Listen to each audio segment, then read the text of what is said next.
Hello, my name is Domingo, and I interviewed my grandma, Rosita Santos, on her experience with the International Longshore and Warehouse Union in Hawaii. Due to language barriers, however, although I am not fluent in Ilocano, I conducted the interview in Ilocano and have included a rough translation as well. Okay, hello Inang, kumusta? May baglaan mo. Okay, bagang tinagan mo, kanong ka may to'y Hawaii, manuatuan mo to yun. Oh. Titawan ko tatan, 75. Idi mayak dito, titawan ko 44 ko lang. Tatan, tanasur nga 30 years ko to yun. So nga 75 titawan ko. Mayak ito December 12, 1985. Nagtrabaho di Wistin, 21 years. Sa nag-double job ang kahana for 5 years. So, dagi chay ti trabaho mo di to'y Hawaii. Iti Hawaii. Ngam, enjoy Pilipinas, ang ti trabaho mo. Nagtrabaho ko di Pilipinas at aki di Pilipinas. Nagtrabaho na ti baboy, upat ti kulungak, may sa ti inahin ko kan may sa mga father pig ko. Sa ajay talong nga kulungak, agpadakalak ti baboy, teso ti pangalak ti pag-eskwela dagit anak ko. So, data ti trabaho mo di chay Pilipinas. Ngam, anya ti rigat na data. Ako narigat apong ata, ijay ko tagtaltalong kami laeng. No malpat si ane, ilapon mi ti irik me, iso ti pag-eskwela dagit ubing. Anak ko. So nga narigat ijay ngam dito eh. Dito in Hawaii, yung mayak ito ay nag-double job for 5 years. And then, nagtrabaho ako 21 years di jay Westin Hotel. So, trabaho ito. Apa yung may kato'y Hawaii? Umayak ito yung balong at ti anak ko nga nangalakan niya, ni Auntie Manje. Iso ti may kadwa ti inuunaan nga anak ko ni Auntie Manje. Isang enala na dito, makapagtrabaho akat pumintas ti biyag me, daksang gasa ta hambang anak ko manitatang dato, isong may sa anak ko dito Hawaii. Nangalakan niya da nga siyam da, nga ima dito eh. Then, ti at apo nga na ito, naalak dito eh, upat. Ay, inam, talo da, kay doon anak ni Marlene, sa talo ti anak ni Jerry. My grandma was born and raised in Dagupan City, Pangasinan, Philippines, and moved to Maui, Hawaii at age 44. She raised 10 kids alongside her husband, who hails from Kamiling, Tarlac, Philippines. They knew they needed better job security than that of farming and ventured off into Hawaii. My grandma's oldest daughter, her second oldest child, was the first to move here, having married a U.S. citizen. My grandma, her other 9 children, and 6 of her grandchildren followed thereafter, with the last few having come in just the last couple of years. Ano trabaho mo dito'y? Ano ti ubra mo dyan? Ijay, kunang Westin, kanapal? Ti trabaho kay Jay Westin, agmit aktibigat sa diswasar at tirabi Jay Westin, for 5 years. And then Jay Westin, 21 years na nagtrabaho, ang gana nag-retire. So nga, at dati union ko, kan at dati is ko nga, nagdajay Westin Hotel. Kan manuatuan nga daka kada ILWU, ta union? Yeah, 21 years. 21 years. So, iti nagrugi ka jay Westin, nga nagubra,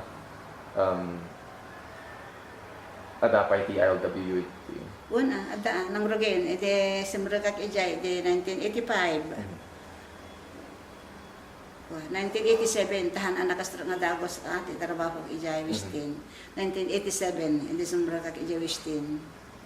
Simang putak ito 1985, simang putak it 1985, December 12. Sa nakatrabaho ijay Westin, 1987. Para kanyam, anya ti ILWU, ano ti branda? Ti ILW, ikatunda lang ijay kwa, sweldo, dayan. Do ang sweldo kiskisayanda.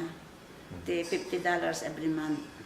Sa Every paycheck. Pita sweldo papananda.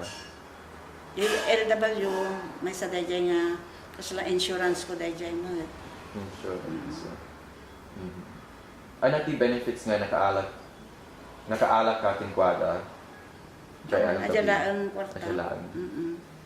Ken itan ito dati pension mo, di ba? Ang gana itata, iso ti pagpinpensyon mo ti ay LW kan SS. So tayo tati tulungan da kanya. Ano ti pinangbaliwan da di kinka ti LW jay pagtrabahuan nga anya ti nasayat nga inubrada kanya.